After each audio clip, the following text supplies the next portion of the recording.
Good morning, everybody. My name is Darlene, and I have Parkinson's. Today, I thought that I would talk about something that it might seem a little bit boring to some, but I think it's important information to have.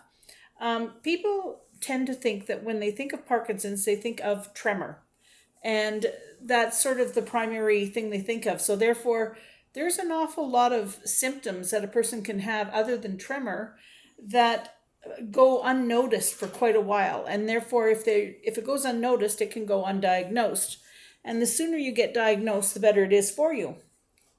So I thought I would talk about some of the non-motor symptoms that you can have. Now everybody knows the motor symptoms. That would be tremor, that'd be a loss of movement, like you're having a harder time walking, a loss of movement being you tend to be more sedentary overall.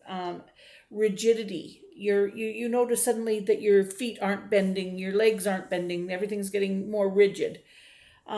Your arms don't swing when you walk, they tend to just hang there.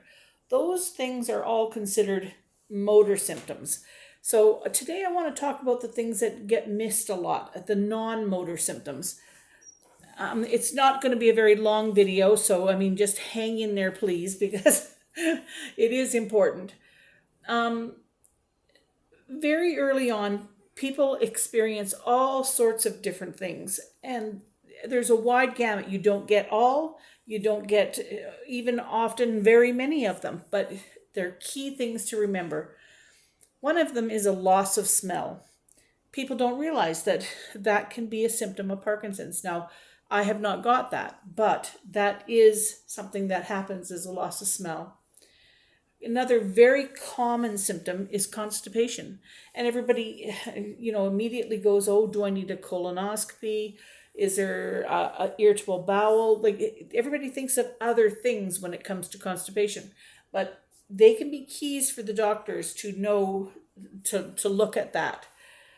Depression. People don't realize that depression and anxiety, those go hand in hand with Parkinson's. And it can happen at any given point in time. I didn't have that until this last year. And so therefore it kind of came out of the blue when I suddenly started getting anxious and whatnot. I didn't really quite understand what was happening. Now I do.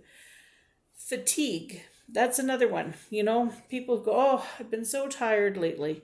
And they don't realize that, the doctors can take a look at the sum total of everything. If you have some of these non-motor things plus a couple of motor things, next thing you know, you got a diagnosis.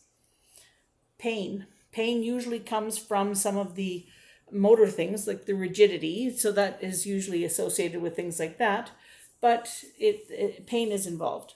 Sleep troubles. We have terrible sleep patterns. People with Parkinson have terrible sleep patterns.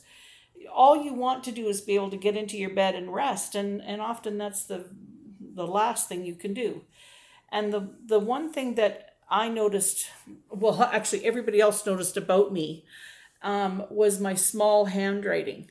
I used to have large handwriting. It suddenly got very, very small. Now it's not only small, but it's unreadable. It's now gotten to the point where it's even unreadable. So those are some of the things to just keep in mind when you're talking about the gamut of symptoms that you can have. Now, I'd hate to leave everybody hanging on symptoms of Parkinson's. That'd be a terrible way to stop this. I think a better way to stop this is with a story.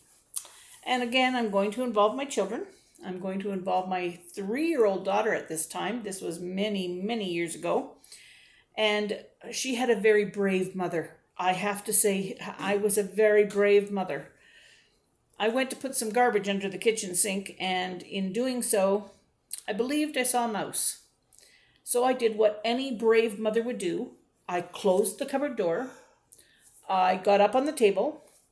I called for my 3-year-old, and I said, honey, can you open the cupboard door that is over by the sink and tell Mommy if there's any little animals in there?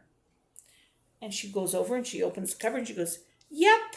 And I said, close it. We closed it up. We taped it shut so that nothing could get out. I thought, I didn't reckon, like, how did it get in? It can get out. But anyway, I taped it all up, and then I phoned my brother, who was across the line. I was in the United States at the time. He was across the line in Canada and had to come across the border. But it took him about a half an hour only to get from his house to my house, and he came and rescued me from the mouse. So next time you want to know what a brave mother does, she calls her 3-year-old to check for little animals under the sink. All right, on that note, I'll see you all tomorrow.